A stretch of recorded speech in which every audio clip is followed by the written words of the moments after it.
গণমাধ্যম ও সামাজিক যোগাযোগ মাধ্যমে ক্ষমতাচ্যুত প্রধানমন্ত্রী শেখ হাসিনার বিদ্বেষমূলক বক্তব্য প্রচারে নিষেধাজ্ঞা দিয়েছেন আন্তর্জাতিক অপরাধ ট্রাইব্যুনাল।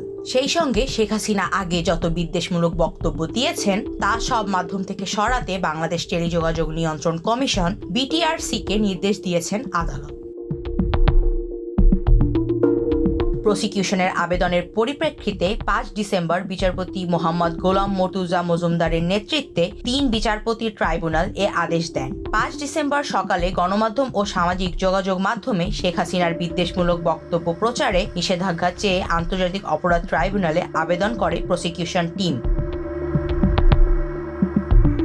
এর আগে গত 17 অক্টোবর আওয়ামী লীগ সভাপতি ও সাবেক প্রধানমন্ত্রী শেখ হাসিনার বিরুদ্ধে গ্রেফতারি পরোয়ানা জারি করেন আন্তর্জাতিক অপরাধ ট্রাইব্যুনাল। একই সঙ্গে তাকে ট্রাইব্যুনালে হাজিরের নির্দেশ দেওয়া হয়। বৈষম্য বিরোধী ছাত্র আন্দোলন চলাকালে জুলাই ও আগস্টে সংগঠিত গণহত্যার অভিযোগের বিচার কার্যক্রম শুরুর প্রথম দিনেই শেখ হাসিনার বিরুদ্ধে গ্রেফতারি পরোয়ানা জারি করা হয়।